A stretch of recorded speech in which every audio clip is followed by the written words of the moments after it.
Jorge Muñoz es mi compañero y yo soy Raúl. Los dos venimos de la Universidad Carlos III y nuestra historia reciente pasa por eso que os decía, la investigación en conciencia artificial. Para empezar a hablar de conciencia, yo también os quería invitar, sobre todo, esto además el formato es taller, os quería invitar a discutir, ¿vale? O a que tengáis opiniones diferentes de la mía, porque lo que ocurre con esto de la conciencia, que también pasa mucho con la inteligencia, es que la gente tiene opiniones muy diversas al respecto. Y realmente yo, por ejemplo, después de hacer la tesis sobre conciencia o sobre conciencia artificial, no es que tenga menos claro lo que es, pero tengo más claro lo que yo opino. Pero si una conclusión importante he sacado es que no hay dos opiniones iguales sobre esto, ¿vale? Y es un problema controvertido. Controvertido es un buen adjetivo para lo de la conciencia. Entonces, sí que os invito que cualquier duda que tengáis o cualquier reflexión al respecto de lo que voy a decir yo y que a lo mejor no os suena o no os concuerda, pues encantado de discutirlo, ¿vale? Que hemos venido a discutir en plan sano. ¿Qué hace uno primero antes de discutir, ¿no? ¿Qué es lo primero que haces cuando quieres definir una cosa? ¿Qué es esto de la conciencia, ¿vale? Y no voy a hablar de inteligencia, vamos a dejar de lado lo de la inteligencia, que es otro tema con el que podríamos discutir. Si uno va al diccionario, pues bueno, ya tienes una definición clara y parece que se sabe lo que es. Pero ¿qué ocurre con las definiciones del diccionario? Que son muy parciales. Y sobre todo en el ámbito este de la conciencia, es algo que que abarca muchos aspectos y muchas perspectivas diferentes. Con lo cual la definición o la idea que podamos tener cambia mucho. Imaginaos. Yo siempre utilizo una definición muy buena o una forma de referirse a la conciencia muy buena, que es cuando la pierdes. Es la mejor forma de saber lo que es. Normalmente la perdemos todos los días, que es cuando vamos a dormir, ¿vale? La perdemos cuando nos vamos a dormir y luego aparece en un estado alterado cuando soñamos por la noche. Nos acordemos o no. Un sueño también es un estado alterado de la conciencia. O una cabezada ahí cuando estáis escuchando la charla y se te va y también estás pensando en otra cosa, es un estado un poco alterado. Por supuesto, alcohol, drogas, un ejemplo también muy claro de la gente que estudia, hay gente que estudia la conciencia que se dedica a tomar LSD y marihuana y cosas así, porque también induce estados alterados de la conciencia, ¿vale? Ya tenéis una idea muy intuitiva de lo que es y de qué se trata. Ahora vamos a ver para qué puede servir eso en el mundo de la inteligencia artificial, de las máquinas o incluso de los videojuegos. Fijaos que también un aspecto clave de la conciencia, sobre todo en los humanos, es el tema de la autoconciencia, el autorreconocimiento de sí mismo. Normalmente cuando hablamos de conciencia o hablamos de nosotros mismos estamos hablando de un yo. Tenemos una sensación de ser alguien, de ser un yo, de tener volición, de tener una voluntad de querer hacer algo. Quien está dando esta charla ahora soy yo, no es nadie más y lo hago porque yo quiero. Porque no me pagan, creo, ¿no? Porque yo quiero. Otro ejemplo muy de la crisis de ahora, de qué es la conciencia, sería las sensaciones, ¿no? Los sentimientos que tenemos. Os pongo un ejemplo que a lo mejor os suena. A mí me han bajado el sueldo hace poco. Y me entró una cosa que eso solo un ser consciente lo tiene. Esa mala leche así, todas esas sensaciones que le vienen a uno a la cabeza cuando te pasa algo así, eso solo lo tiene un ser consciente, ¿vale? Probablemente es algo que normalmente no asociamos con máquinas. Y buena parte de la investigación que se hace en conciencia artificial es tratar de entender qué es eso, por un lado, qué es cómo se generan las sensaciones en los humanos, y si eso se puede hacer en máquinas, y si se puede o si se puede simular, o cómo se puede utilizar también ese conocimiento para la interacción entre humanos y máquinas, ¿vale? Que también es algo más práctico y algo con lo que queremos ganar pasta también, para hablar claro, ¿no? De ahí lo de la empresa. Cuando se habla de conciencia hay un problema, esto es un problema filosófico clásico. No me voy a enrollar mucho con esto, ¿vale? Que si no empezamos a irnos. Pero creo que es importante resaltarlo para enmarcar el ámbito en el que estamos hablando.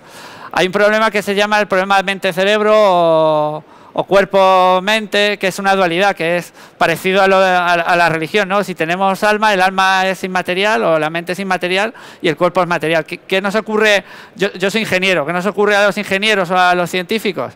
Que nosotros, pues coges un ordenador, lo abres y entiendes cómo funciona porque lo ha construido un humano, ¿no? El problema que tenemos es que nosotros no tenemos ni idea cómo se genera la mente a partir de un cerebro, ¿no? Es como el hardware y el software. Nosotros, sí, yo como informático sí que puedo tener más o menos idea de cómo funciona un ordenador y cómo se genera un proceso software, pero no tenemos mucha idea de cómo pasa eso en los humanos. Pero no es que solo no tengamos idea los ingenieros, es que si preguntáis a un neurólogo, pues que tampoco tiene mucha idea. Que sí, que pues nos ponen la... Espero que no haya ninguno por aquí. Pero se podría discutir. Esto es una de las cosas que podríamos discutir. Pero sí que es verdad que a lo mejor estáis acostumbrados a ver en la prensa de divulgación científica, ¿no? Lo típico. Se ha descubierto la parte del cerebro que está involucrada en los primates en la planificación a medio y largo plazo y por eso los chimpancés se comen los caramelos verdes antes que los amarillos. Vale, pero no sabes cómo funciona. O sea que sí, que sabemos algo del cerebro, pero no tenemos una idea real al mismo nivel que tenemos con los ordenadores. Y ahí es donde entramos también nosotros, desde el punto de vista de la ingeniería, a proponer modelos, ¿vale? Aunque están en otro ámbito, pero algo podemos aportar. En definitiva, yo lo que os quería comentar en cuanto a esto es que hay una parte muy complicada, que es esa que pongo ahí, la palabreja de los qualia, que es la sensación subjetiva que tenemos los humanos, que es un aspecto difícil de estudiar desde el punto de vista científico, pero que luego hay una parte también más pragmática, más práctica, y en la que podemos explotar ya directamente más cuando nos vamos al mundo de la robótica, de la inteligencia artificial. Y es la parte que pongo abajo, que pone capacidades cognitivas. Hay un montón de capacidades cognitivas que están relacionadas con la conciencia. O sea, el tener esas sensaciones las tenemos, pero porque también tenemos otra serie de mecanismos en nuestro cerebro, o que nuestro cerebro nos proporciona. Y estoy hablando de cosas, creo que lo tengo aquí, de este tipo de cosas, ¿vale? Que ya suenan un poco más a informática, ¿vale? A ingeniería, a algo que podemos programar. Y por eso es lo que normalmente llaman, entre comillas, problemas fáciles de la conciencia. Es que hay un problema muy difícil, que era lo de la sensación esa de mala leche que te entraba cuando te bajan el sueldo, que es difícil de programar. O sea, ¿cómo programas a un robot para que le entre mala leche cuando le bajan el sueldo? Pues nadie lo sabe. Se puede simular, se puede poner una condición. Sí, te bajan el sueldo, di que te has puesto de mala leche, pero es una mentira. Es un robot diciendo eso, pero que realmente sabemos que no siente nada. Con lo cual, bueno, esa es la parte difícil, pero este otro tipo de funcionalidades sí que son útiles. Por ejemplo, la capacidad de atención. Es muy útil en un robot tener capacidad de atención. La capacidad de atención que tenemos los humanos. Por ejemplo, en una charla yo estoy todo el rato mirando a ver si me estáis prestando atención, ¿no? Entonces, si veo que me estáis mirando aquí, que estáis mirando, que no estáis mirando a otro lado, entiendo que estáis prestando atención y estáis filtrando otra información. Eso es muy útil, por ejemplo, para enteraros de la charla, porque si no os enteráis. Eso es útil en un robot con el que queramos interactuar también. Si queremos hacer un trabajo colaborativo con un robot, queremos que preste atención a nosotros si estamos llevando, imaginaos, un saco de ladrillos y que no esté mirando a una mosca que pasa por ahí. Os voy a poner, bueno, la atención es un ejemplo, planificar es otro, que es lo que hacemos constantemente. ¿Cómo voy a venir al sismo? Pues voy a coger el tren, planificar es algo muy humano también. La imaginación. O sea, imaginar, por ejemplo, las técnicas de visualización que hace un deportista, ¿no? Antes de hacer un salto, los deportistas visualizan o se imaginan saltando porque eso supuestamente, bueno, es un tema manerológico, pero supuestamente ayuda, ¿vale? A la ejecución. Las emociones. La teoría de la mente es algo muy relacionado también con la conciencia. Teoría de la mente es lo siguiente, es la capacidad de ponerse en el lugar del otro. Por ejemplo, y es algo muy, muy social. Yo sé que no tengo que ir dándole patadas a la gente en la espinilla, aunque a mí me apetezca a veces, porque les duele. ¿Por qué sé que les duele? Porque a mí me duele y yo tengo un modelo del yo, sé lo que a mí me joroba y también como tengo un modelo de los otros, también puedo infiero que otras cosas le molestan a otra gente. De hecho, hay gente que tiene problemas con interacción social, como, bueno, un ejemplo muy bueno es un psicópata, ¿no? Un psicópata no tiene empatía. La teoría de la mente es la empatía también. Es que no llega a ver que otra persona puede sufrir, con lo cual, pues bueno, le da igual hacer el mal, ¿no? Eso sería una definición así muy rápida. Y eso es importante también para un robot. Imaginaos, ya hablando como en lo de ciencia ficción, queremos un robot que no tenga empatía. Un robot de servicios, no un robot industrial, sino un robot por la calle de estos de las películas. Pues una cosa muy importante, un aspecto muy importante es este. Yo no soltaría un robot por la calle que sea psicópata, ¿no? Por razones obvias, ¿vale? Entonces, fijaos... Bueno, ¿cómo retiro? Es que no sé si poner el vídeo... Bueno, voy a seguir... Fijaos que este estudio de la conciencia, estas capacidades que estaba hablando antes, la atención, la imaginación, las emociones, cuando los científicos intentan ver cómo se generan en el cerebro, tienen muchos niveles a los que mirar. Es lo que trataba de ilustrar con este dibujo. Lo que veis ahí más a la izquierda es un microtúbulo, es una proteína tubulínica, no sé qué, que está en el citoplasma de las neuronas, por ejemplo. Y ahí es un sitio donde la gente puede mirar si hay efectos cuánticos y de ahí se genera este tipo de sensaciones. Pues hay gente que mira ahí. Hay otra gente que mira al nivel de la sinapsis entre las neuronas. También se puede mirar a nivel neuronal, ¿no? De cómo funciona una neurona como elemento de proceso de información. O se pueden ver redes de neuronas más complejas, como las columnas corticales en el neocórtex de un humano.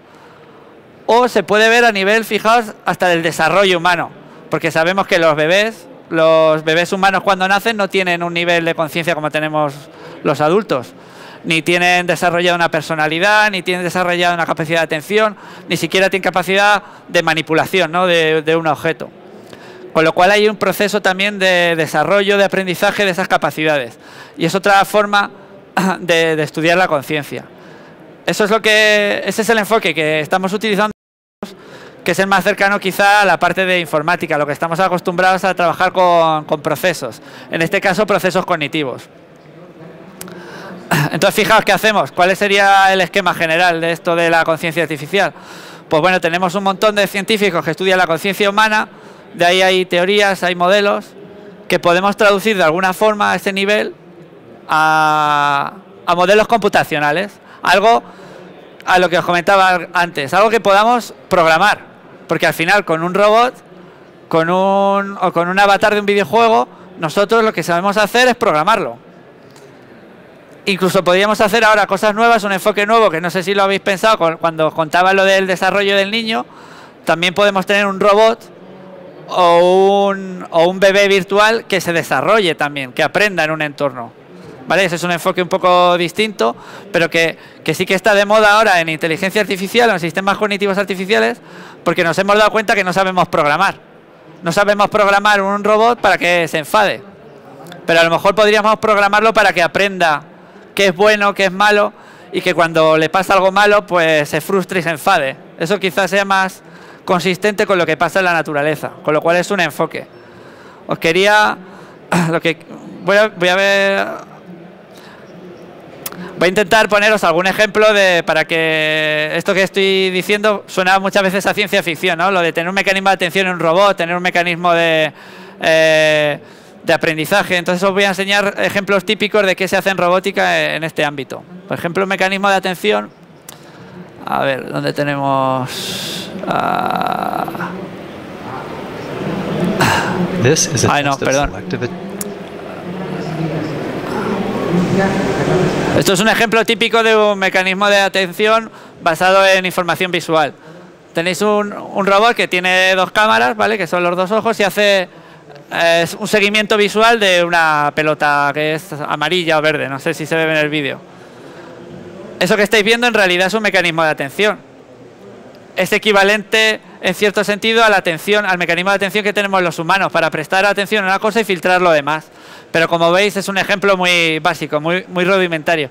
¿Qué ocurre en realidad cuando tenemos robots complejos y queremos que hagan cosas como un niño de 7 años? Pues os voy a enseñar un robot que es el iCap, que es de un proyecto europeo que pretende imitar a un niño de 7 años. O sea, el desarrollo cognitivo que tiene un humano de 7 años. ¿Vale? Bueno, esto lo tenía... Os lo busco, voy a improvisar, ¿vale? Os lo busco en un momento, que no lo tengo aquí. Se llama iCap. Entonces, por ejemplo, vamos a ver el iCap jugando con un objeto.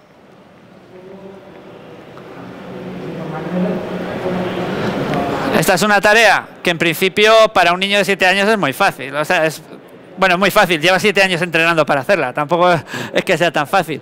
Pero el hecho de coger un objeto nuevo, una pelota, el manipularlo, saber cogerlo y manipularlo, esto es un reto tremendo de ingeniería para la gente que hace robótica. O sea, construir ese robot ya cuesta un montón de millones de euros. Hicimos un robot que no sabe andar como un niño de 7 años, que ya tenemos un problema, pero incluso para manipular o para incluso coger un objeto es un verdadero reto. Y lo que nos estamos dando cuenta es que no tenemos que ir directamente a programarlo, porque a los humanos no nos han programado, nuestros genes no están programados, no nos programan, mejor dicho, para hacer todo lo que hacemos en la vida diaria. Necesitamos un periodo de desarrollo y mucho aprendizaje. Eso es lo que tratamos de imitar nosotros en este ámbito de los sistemas cognitivos artificiales. Bueno, seguimos con la presentación. Bueno, ¿qué ocurre? Que os comentaba antes, este estudio de la conciencia se puede hacer a muchos niveles, a nivel fisiológico, neurológico, etcétera.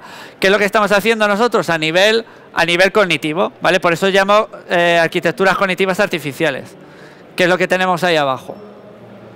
Os sonará también esto de las redes de neuronas artificiales.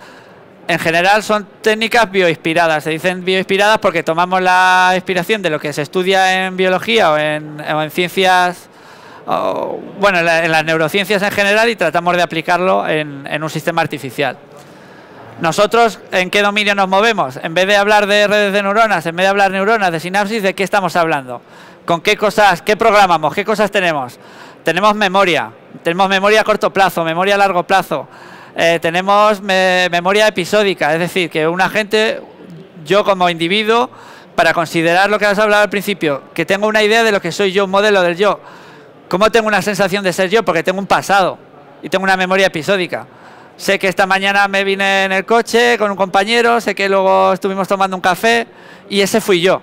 Y eso crea una sensación de yo. Eso mismo, utilizando estos bloques, lo de tener memoria, tener un mecanismo de aprendizaje, tener una atención, es como queremos construir un personaje, ¿vale? Un agente artificial que tenga este tipo de características, un agente cognitivo, si queréis denominarlo así. Y fijaos, ahora os quería poner un ejemplo un poco más avanzado, ¿vale? Hemos visto el ejemplo del robot con la atención, que simplemente, pues, al final decir, bueno, eso se puede programar fácil porque es un filtro, ¿vale? Es mira lo amarillo y no mire lo demás. O lo de la manipulación, que bueno, que veis que es algo más complicado. Pero ya algo muy relacionado con la conciencia es este tema de imaginación. La imaginación que nosotros como humanos conocemos, pues yo me voy a imaginar a un elefante volando por aquí. Mira, pues me lo imagino, porque puedo y porque sé hacerlo. Ahora, ¿eso para qué vale en un robot? ¿O pensáis que eso se puede hacer en un robot? Ese es el tipo de proyectos que se hacen últimamente en conciencia artificial, ¿vale? Ir buscando más la frontera de qué no se ha hecho nunca y para qué puede servir en la práctica. Entonces os voy a poner un ejemplo de un proyecto. Este es un robot que es de un proyecto de conciencia artificial que se llama Cronos y intenta imitar a lo que es un cuerpo humanoide. Por eso veis ahí que es un poco feo, que tiene tendones, tiene músculos. Y bueno, creo que no les dio el presupuesto para 2 ojos, tiene uno. Veis que tiene una especie de cámara ahí en la cara. Pero sí que lo que llegaron a construir es un sistema de imaginación, ¿vale? Y digo entre comillas porque ahora vosotros decidiréis si realmente el robot se imagina algo o no. Pero voy a dar una idea de cómo funciona esto con un vídeo también. Vale. A ver, os paro un momento y os explico. A la izquierda tenéis el robot real sentado frente a una mesa con un bloque rojo, ¿vale? Un bloque de estos de madera. La tarea que le encargan al robot es muy tonta. En vez de programarle, le dicen, mira, lo que tienes que hacer es tirar el bloque rojo con la mano. Y la solución ingenieril, la que haríamos todos, si a mí me pagan, oye, que tienes que programar el robot para tirar un bloque rojo, vale, haces así, lo tiras, arreglado. ¿Qué ocurre? Que eso solo vale para ese caso. Cuando quieras que el robot haga más cosas, no va a servir. Tienes que programar para cada caso. ¿Puedes programar un humano para que haga todo lo que hace en su vida? No. Y volvemos al problema de antes. Esto no se puede programar. Vamos a tirar de otro mecanismo alternativo, como sería el de la imaginación. ¿Cómo lo hacemos?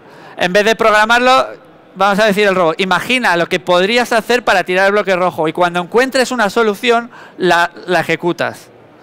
Entonces, ¿qué hace el robot? Que tiene un modelo interno de sí mismo. Entonces, a la izquierda veis el robot real y a la derecha es una simulación física de sí mismo.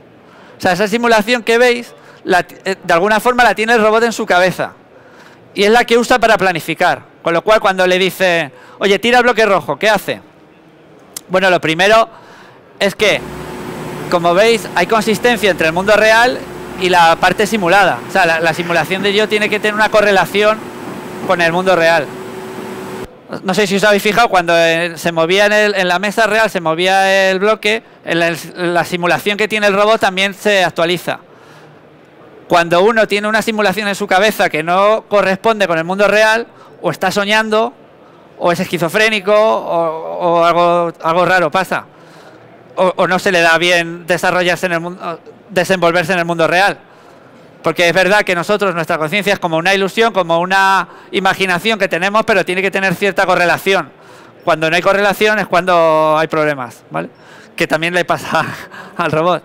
Entonces, fijaos que en la simulación llega un momento en que empieza a mover el brazo, pero si veis el robot físico no mueve nada. Está simulando, está buscando una solución. Aquí va a encontrar una solución que es que tira el bloque rojo en la simulación. En ese momento ha encontrado una solución y ya puede ir y hacerlo en el mundo real. El ejemplo es bastante tonto, pero sí se puede decir que es un mecanismo de imaginación artificial, ¿vale? En el sentido de que no lo hemos programado. Lo importante aquí es que no se ha programado el robot para hacer eso. El robot lo que tiene es un mecanismo para explorar posibles formas de hacer algo, encontrarla.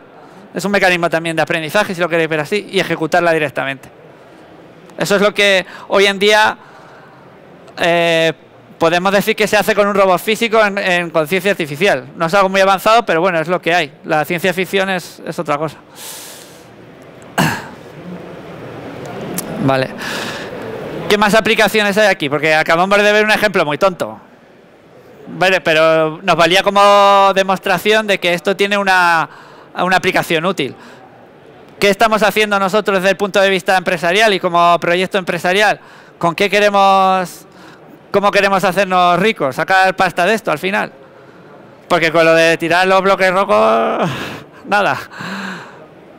Entonces lo que estamos viendo es que, aunque hay muchos ámbitos de aplicación en teoría o que prometen. Ahora vamos a explorar dónde podemos actuar a corto o medio plazo. ¿Qué nos ocurre? Que los ámbitos de aplicación que veis abajo, los de robótica, requieren mucho más inversión, requieren hardware que es muy caro, nos enfrentamos a problemas muy serios como es la física de los robots, la mecánica, o sea, lidiar con el ruido, con la incertidumbre, con hardware que a veces no funciona, y con el mundo real, con la física, con el rozamiento, con muchos problemas, y con que no somos de electrónica y no sabemos poner los cables. Entonces, ¿qué hemos hecho?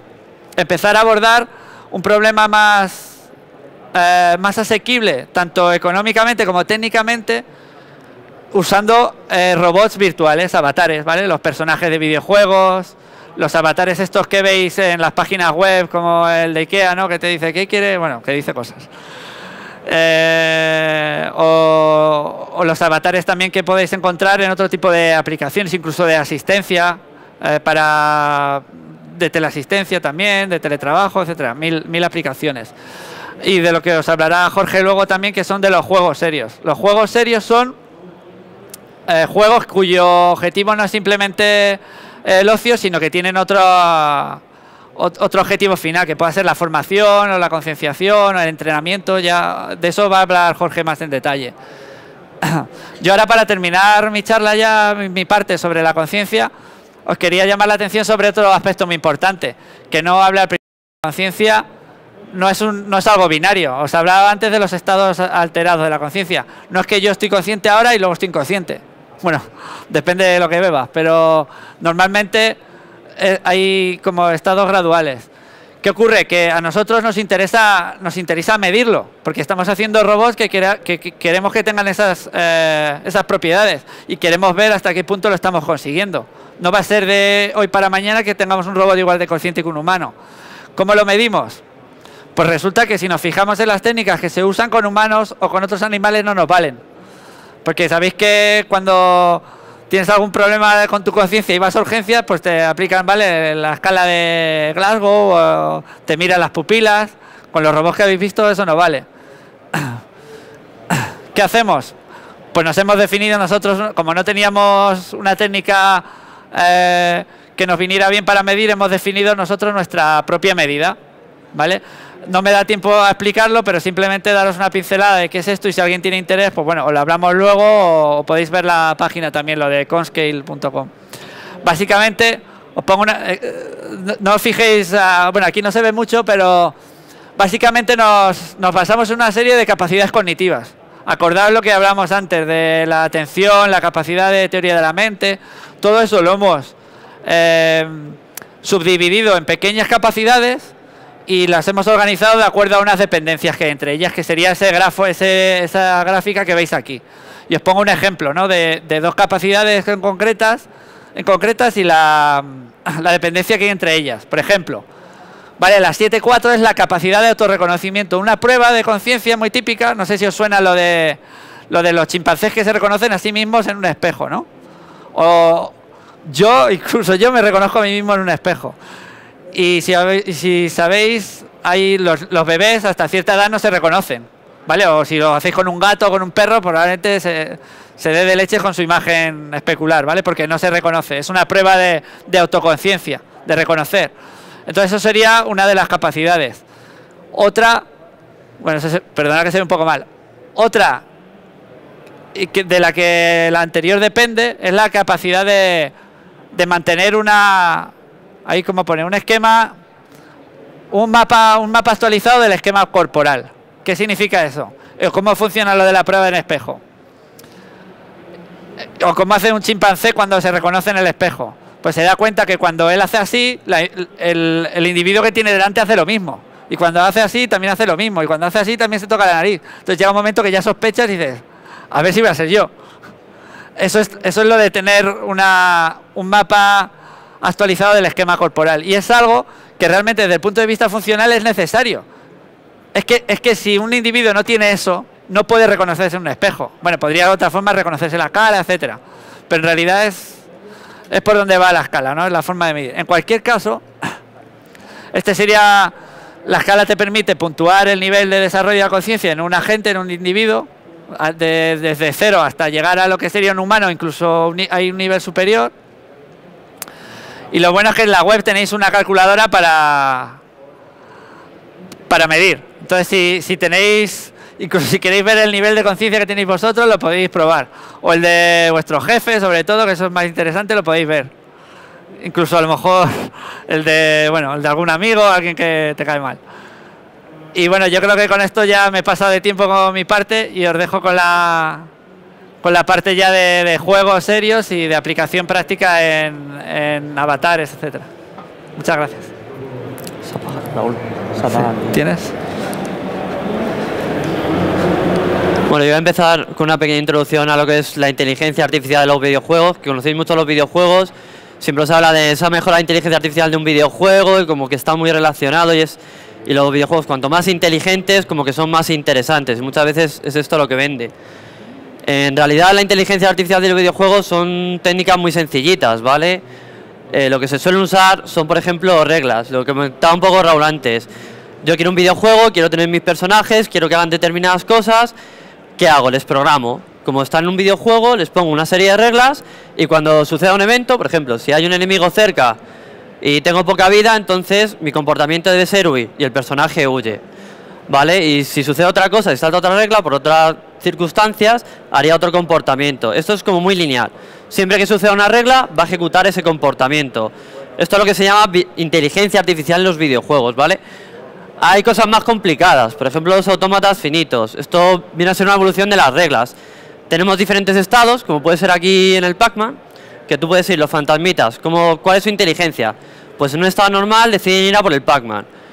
Cuando el Pac-Man se come una píldora y se puede comer los fantasmas saltan la regla y cambian al estado donde deciden huir del Pac-Man, ¿vale? Y esto sería un poco la inteligencia de este juego. Quiero poneros el vídeo.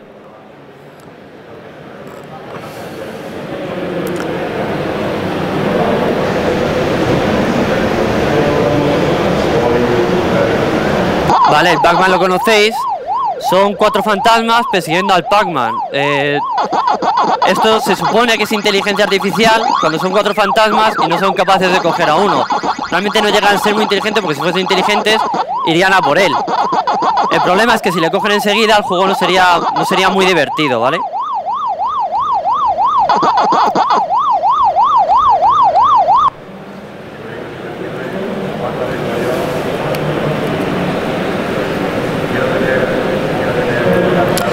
Vale, y esto que parece muy simple, estas reglas, aparte de utilizarse en el Pac-Man, también se utilizan en juegos como el Halo 3, que es un juego muy complejo, que ha destacado mucho por su inteligencia artificial, pero realmente sigue utilizando las mismas reglas.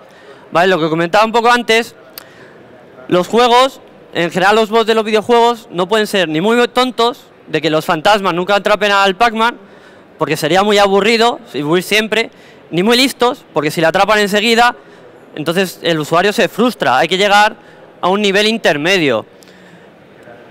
Realmente los personajes de los videojuegos, hay técnicas, como es un dominio muy controlado, hay técnicas muy específicas que podríamos utilizar y crear realmente bots muy inteligentes. Os voy a poner, por ejemplo, este vídeo de una competición. Vale, este es el Mario, controlado con un algoritmo de inteligencia artificial de búsqueda. Como veis, yo no conozco a ningún jugador humano que pueda jugar así. Vale, y esto realmente, si te pones a jugar contra alguien, contra algún rival que es de este estilo, no tiene mucha gracia porque es imposible que le puedas ganar. Hay que buscar algo en los videojuegos que sea entretenido.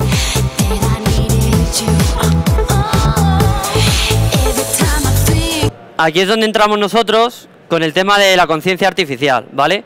Hemos visto que la conciencia artificial sirve para modelar humanos y para crear agentes que se comporten como humanos. Y en el fondo en los videojuegos lo que queremos competir es contra otros humanos, porque son los que tienen un nivel de jugabilidad que juegan más o menos como nosotros. Queremos a alguien que pueda jugar como nosotros para que nos suponga un reto y eso nos resulte interesante, divertido y continuemos jugando ese juego. No queremos que sean muy tontos ni muy listos. Relacionado con esto, ¿cómo se sabe, por ejemplo, que una máquina es inteligente o que puede llegar a comportarse como un humano? Esta pregunta surgió hace mucho. ¿Cómo detectar si una máquina es inteligente, cómo inteligente es? No sabemos medir cómo inteligente es. En la conciencia tenemos una escala que nos da más o menos una idea. La inteligencia, hay diferentes técnicas, pero no hay nada concreto. Lo que sí que podemos hacer es determinar si lo que tenemos delante es una persona o no. Vale, esto es lo que se conoce como el test de Turing. Lo pongo un poco en idea. Lo que se hace es poner a un humano a hablar contra alguien que hay en otra sala, que no sabe si es una máquina o es otra persona. Vale, si habla un rato y ve que la conversación es normal, dice, pues lo que tengo delante es una persona. Pero a lo mejor está hablando un rato y la conversación empieza a ser rara. Entonces lo que tengo delante no es una persona porque me está respondiendo de forma que yo no entiendo, no comprendo a esa persona, con lo cual yo creo que eso no es una persona, que es una máquina. Y esto es lo que se conoce como el test de Turing. Si lo que tengo al otro lado es una persona y yo reconozco que es una persona, bien. Si lo que tengo al otro lado es una máquina y yo creo que es una persona, se considera que esa máquina ha pasado el test de Turing. Vale, esto se ha llevado al mundo de los videojuegos, con una competición que es el Boss Prize, que es donde encaja un poco lo de la conciencia artificial. La idea de esta competición es una adaptación del test de Turing a los videojuegos. Lo que queremos aquí lo que se quiere en esta competición es crear jugadores que sean indistinguibles de un ser humano, ¿vale? ¿Por qué se quiere esto? Por lo que comentaba un poco antes, para que los oponentes supongan un reto y sean entretenidos, que no nos aburramos. Mucho del éxito de los videojuegos es que tienen modo online en red, donde podemos jugar contra otros humanos. ¿Vale? No hemos conseguido crear personajes que jueguen como humanos dentro del mundo virtual, que sean personajes artificiales, pero sí podemos utilizar a otros personajes humanos que están en otra parte del mundo a través de internet. ¿Vale? Y esta competición lo que pretende es que seamos capaces de crear bots, personajes virtuales artificiales que jueguen como humanos. Es una competición que lleva 3 años, se ha desarrollado varias veces y lo que hacen es, en el juego, en el Unreal Tournament, un juego de pegar tiros y de matar, meten a bots artificiales y a personajes humanos.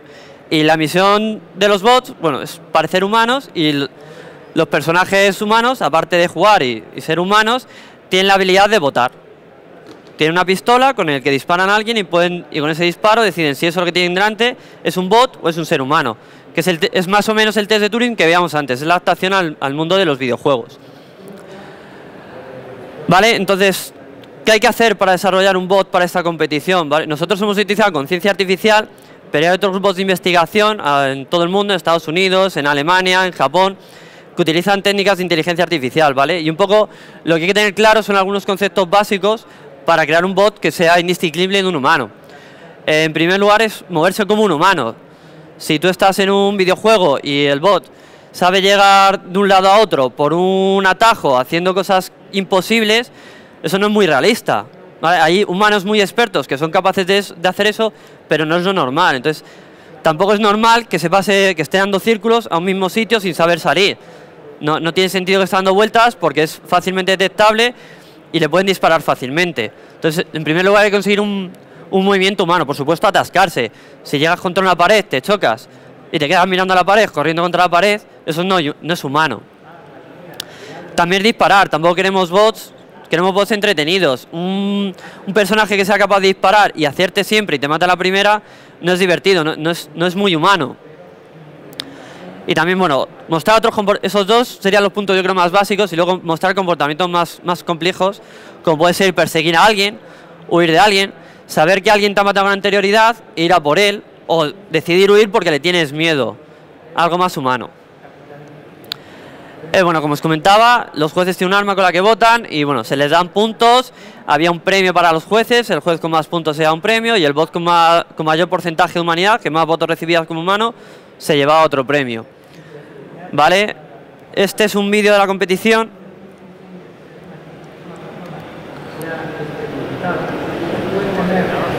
Que es lo que os comentaba, lo que hay es gente disparándose. Esta es la visión desde un juez, ¿vale? En este caso está mirando por el entorno, ver qué es lo que pasa.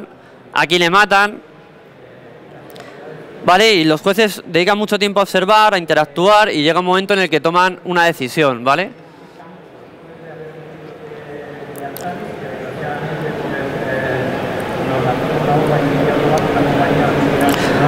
En la competición del año pasado, el 2010, se presentaron 11 equipos, 5 pasaban a final, entre ellos estábamos nosotros. Como os comentaba, había gente de distintas universidades, de Estados Unidos, Japón, Alemania, creo que es la otra. Estos fueron los 5 finalistas, había gente de más países, pero bueno, al final quedamos estos 5. Los resultados, conseguimos la mayor puntuación de humanidad, ¿vale? Otros países consiguieron alrededor de un 25%, nos quedamos en un 31%. Un 31% no supone que has pasado el test de Turing. Para que pasar el test de Turing se supone que tienes que tener la mitad de los votos que te consideren como humano. En este caso nuestro bot consiguió un 32% de votos que le consideraban humano. El resto lo habían detectado y no le consideraban humano.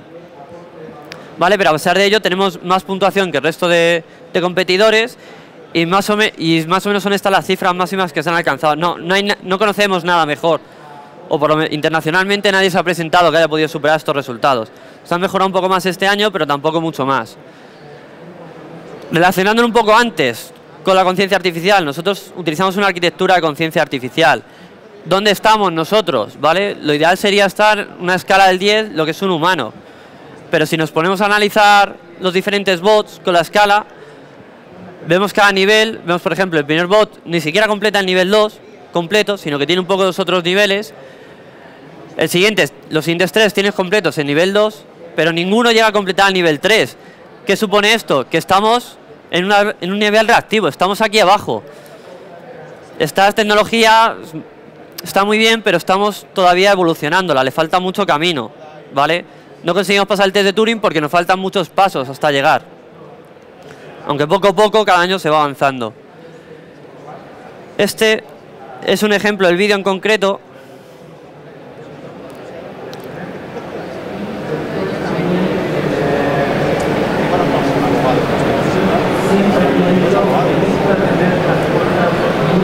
Vale, este es un vídeo de la competición del año pasado.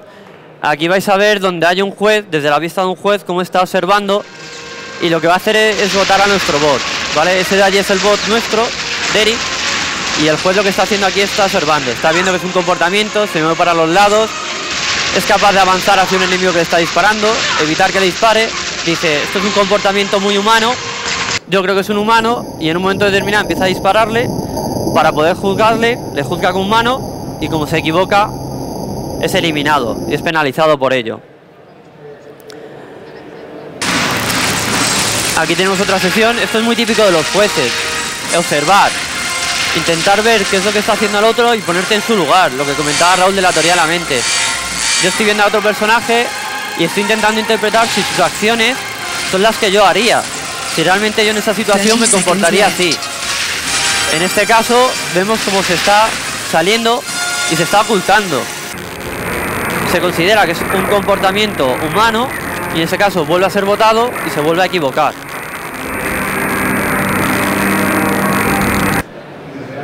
Y en esta sesión, aquí lo que sucede es que el juez está observando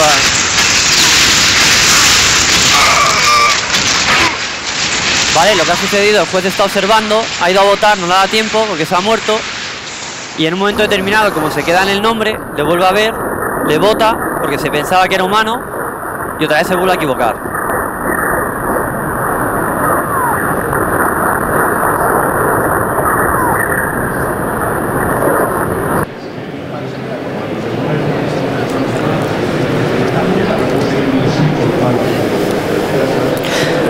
Vale, hay que tener en cuenta, estos son algunos de los resultados de los jueces, ¿vale? Más o menos todos los jueces acertaban más de la mitad de las veces.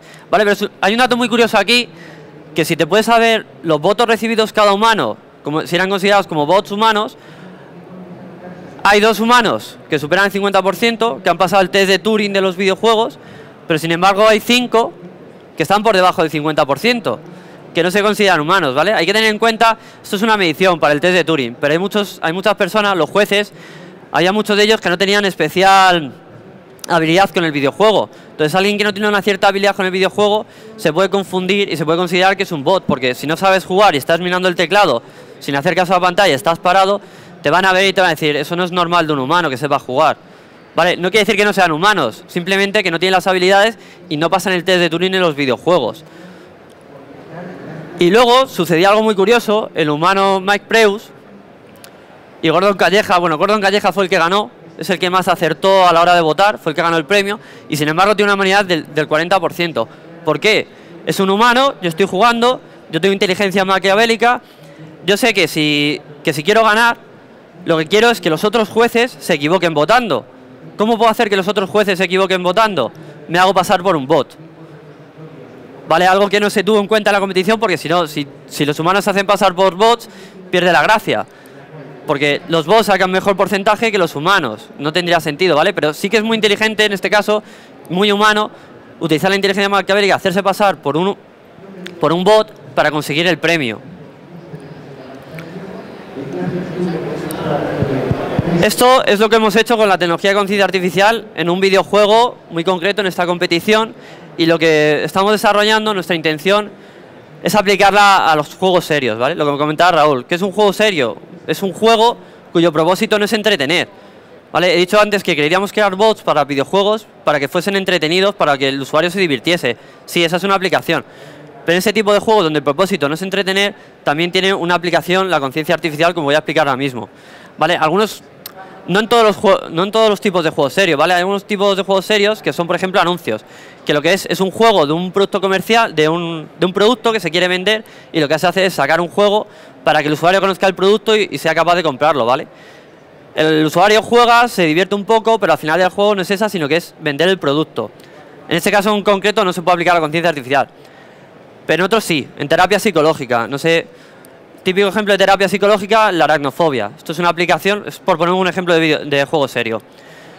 En este tipo de aplicación, lo que se intenta es al paciente que vaya evolucionando y sea capaz de estar delante de las arañas. ¿Vale? Entonces, en un primer momento se le pone una araña al paciente, que está quieta. Cuando ya se acerca a la araña y ya no le tiene tanto miedo porque ya está quieta, se le pasa a un segundo nivel, se le ponen 2 arañas. Cuando ya supera esto, se le pone a lo mejor otra araña más grande y se hace que las arañas se muevan. Y así se le va añadiendo una araña más grande y se va pasando hasta que al final el paciente supera su fobia hacia las arañas y ha concluido el tratamiento. ¿Dónde entra la conciencia artificial aquí? En la fobia social. Modelar el comportamiento de una araña que está quieta y que se mueve es muy sencillo. Sin embargo, a la hora de tratar con personas, ahí tenemos comportamientos mucho más complejos. Si tenemos que hablar en público o tenemos que relacionarnos con otras personas, necesitamos que esas personas sean capaces de interactuar con nosotros, ¿vale? Sería ideal en un tratamiento psicológico contar con un grupo de personas, con tu paciente, y ese paciente le vas exponiendo a las personas y las personas saben que al principio tienen que interactuar un poquito con él para que vaya cogiendo confianza y al final acabar siendo muy extrovertidos con él, relacionarse, contacto físico, para que el paciente haya superado su fobia social. Pero no podemos tener a un montón de personas humanas para un paciente, sería muy costoso. La solución es llevarlo a los videojuegos, utilizar a lo mejor técnicas de realidad virtual. Lo que pasa es que no tenemos tecnología hoy en día que pueda imitar a un humano completamente. ¿Vale? La idea de la conciencia artificial es conseguir esto. Tener un personaje virtual que se comporte como un humano, que sea capaz de tratar con otro, pero no solo que sea capaz de tratar siempre igual, sino que sea configurable, modelable por dentro, para ese comportamiento vaya evolucionando. Que empiece con un trato mucho más introvertido, mucho más distante con el paciente y que según va avanzando el paciente, vaya interactuando más con él y vaya relacionándose más para que pueda superar su fobia. También se puede utilizar en juegos de educación, ¿vale? Este es un videojuego de Quilania, está orientado a niños. Entonces, a la hora de tratar con niños, es muy aburrido, digamos, tener un personaje virtual que está utilizando reglas, que siempre se comporta igual y que siempre realiza las mismas acciones. La solución, otra vez pasa, que proponemos nosotros, es utilizar conciencia artificial, ¿vale? Que sea capaz del personaje virtual adaptarse al niño, aprender, tener la capacidad de aprendizaje, adaptarse, para saber qué es lo que hace el niño, a qué le tiene miedo, para poder adaptar su comportamiento y no comportarse siempre igual. Otro ejemplo más bastante útil es en juegos de negociación, ¿vale? Este es un juego para directivos de negociación, de Game Learn, que aquí lo que se trata es de enseñar al directivo a poder negociar. Este juego, tal y como está hecho ahora mismo, tiene un sistema de reglas, tiene un guión predefinido. Cuando tú juegas al juego, te enfrentas a una situación donde tienes que negociar una venta o una compra y tienes un guión. Tienes que seguir unos pasos y una conversación. En cuanto llegas a un punto de la conversación donde en lugar de dar una respuesta, decir sí, dices no, tienes una respuesta equivocada, el juego te dice, te has equivocado y vuelves a empezar. Vuelves a responder todas las preguntas anteriores y cuando llegas a esa, que habías respondido no, has aprendido que la siguiente vez tienes que responder sí. ¿Qué pasa con esto? Que una vez que juegas, ya da igual que vuelvas a jugar porque es siempre lo mismo, ¿vale? Que la ventaja que ofrece la conciencia artificial en este sentido es que no va a ser siempre igual. Pero no es que no solo vaya a ser siempre igual, sino que al tener una capacidad de aprendizaje, un sistema emocional, utilizar teoría de la mente, ser capaz de modelar a otra persona, podemos estar negociando con un bot virtual que nos está analizando y está viendo, pues está intentando descubrir qué es lo que quiere el usuario. A lo mejor el usuario quiere realizar una compra por un precio. Vale, yo que soy el personaje virtual, modelo eso y como intuyo que el usuario quiere realizar una compra por un precio, yo me voy a anticipar y voy a ofrecer un sistema de negociación para intentar sacar ventaja. Desde el punto de vista del usuario, le está suponiendo un reto, porque le están modelando y tiene que anticiparse a que le modelen y es una situación más real. Pero no solo eso, sino que si volvemos a jugar y la situación cambia un poquito, no va a ser un guión que se va a repetir siempre igual, sino que el personaje virtual controlado por conciencia artificial va a ser capaz de adaptarse y de tomar otras decisiones, porque está modelando que el usuario en la segunda vez que ha jugado no tiene una intención sino que tiene otra, con lo cual va a responder de forma diferente. Por supuesto, hemos visto antes un juego de pegar tiros, esto también tiene una aplicación en aplicaciones militares. Cuando se quiere entrenar a los militares en situaciones de combate, no se le va a llevar al militar y se le va a poner en una guerra directamente con un patrón, sino que se le puede entrenar previamente en un videojuego donde no va a sufrir daños físicos por él, sino que va a ser un personaje virtual. Por supuesto, si juegas contra otros humanos, eso sería completamente real, pero si no tienes los humanos disponibles, puedes utilizar personajes virtuales que se comporten como humanos, que sean capaces de utilizar tácticas de combate, que sean un poco predefinidas, pero saber utilizarlas en cada situación, qué táctica debes usar y cómo. Y no utilizar siempre la misma, ser capaz de aprender que si yo doblo una esquina, alguien esperándome y me matan, la siguiente vez que suceda lo mismo, yo no voy a doblar esa esquina porque sé que hay alguien ahí. Vale, también simular emociones, se pueden tener en cuenta con una arquitectura de conciencia artificial, se pueden simular emociones. Hay gente que sufre pánico, podemos tener civiles que sufren pánico y van corriendo de un lado para otro, para que los militares sepan que no tienen que dispararles, que va a haber gente con pánico, a lo mejor alguien que intenta parecer que tiene pánico pero que realmente quiere atacarnos, ¿vale? Todas estas cosas, con un guión que están predefinidas, llega a ser aburrido. Sin embargo, con técnicas de conciencia artificial, donde se van adaptando, puede ser mucho más entretenido, mucho más fructífero y podemos aprender mucho más.